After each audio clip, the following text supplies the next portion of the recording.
Nothing makes me laugh to my stomach more when a woman that is married thinks she's better than a woman who is not. 1, you are male-centered. 2, it's not an achievement. 3, you are funny. You are funny. Like, let's say someone in the class of Okonjo Iweala is not married and you are thinking in your brain you are better than her. I will say it. Better is he who has every qualification on the earth and is not married than she who is married without any form of qualification. Ozombo. Rubbish. If the man dies, who are you? You just put your entire life on hold because of man. You are funny, honestly. When I heard that statement of, she might have everything, she might have all the lands in Abuja, she might have 10 lands in Abuja or in Lagos, but she's not married. She has 10 cars, but she doesn't have a man.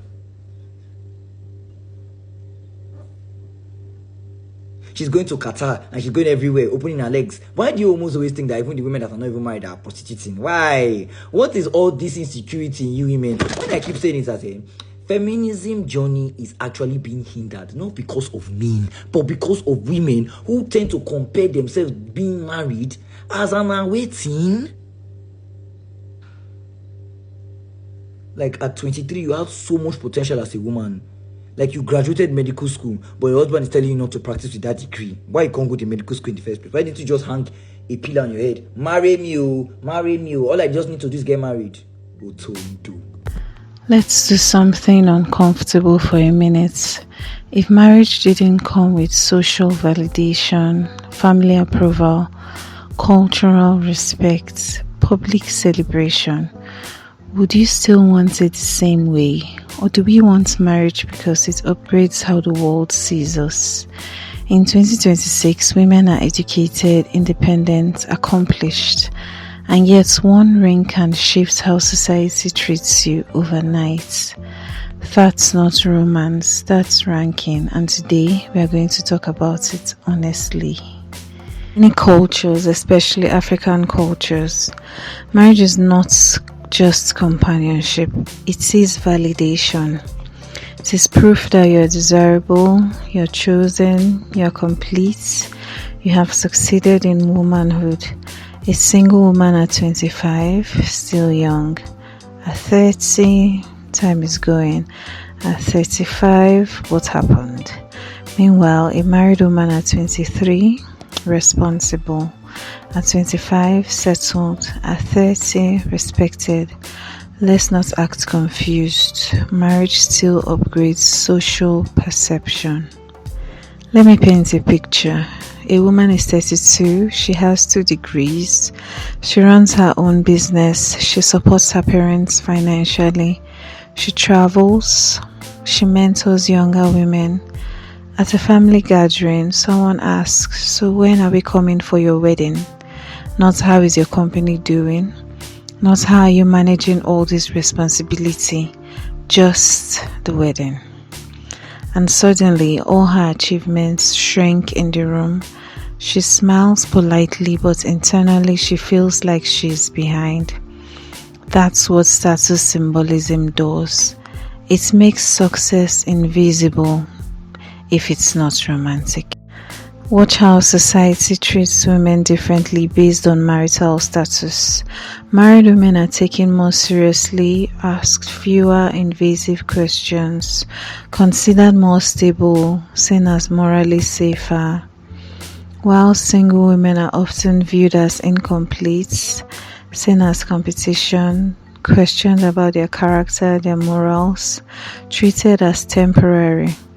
Even landlords, employers, extended family. The bias is subtle but present. It's not always loud, but it's consistent. And that's because marriage has been culturally positioned as a proof of stability. But here's the question. Why does a relationship validate a woman more than her achievements? Look at how we celebrate weddings, the glamour, the funding, the attention, the family pride. Compare that to how we celebrate a woman buying property, A woman finishing a master's degree, a woman building a business.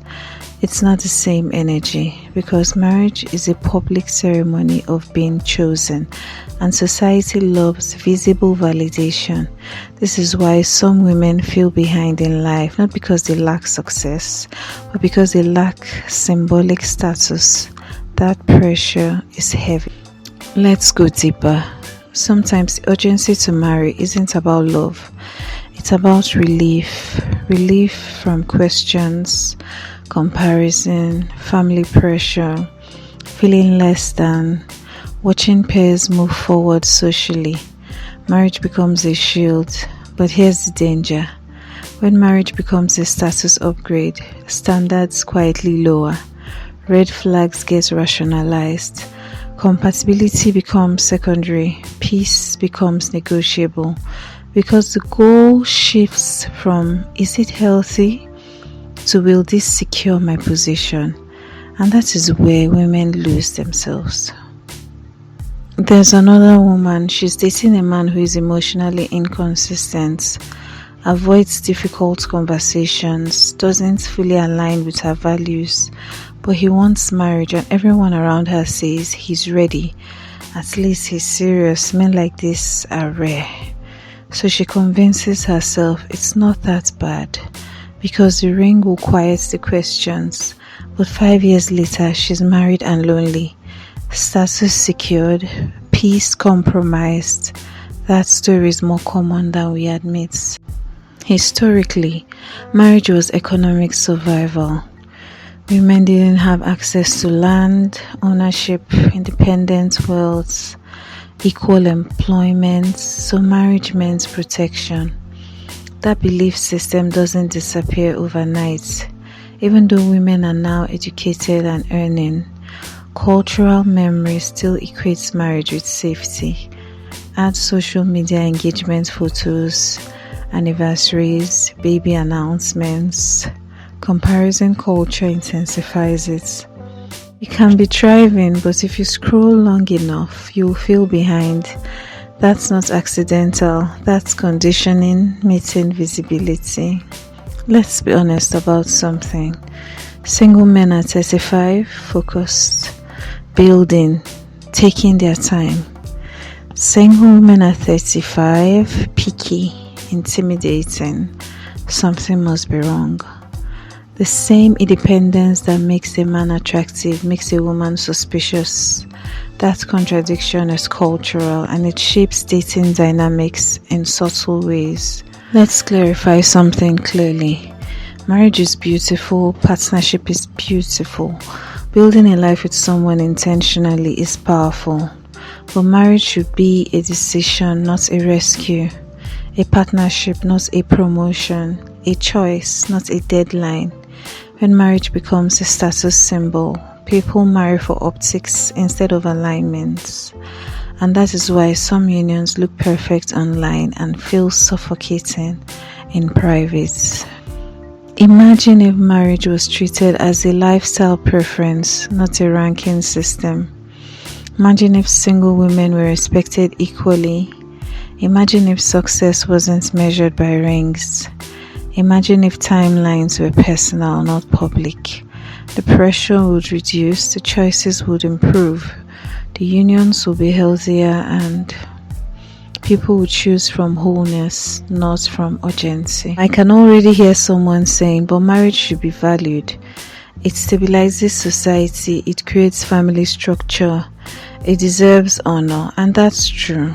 Marriage deserves honor, but here's the distinction. Honoring marriage is different from ranking women.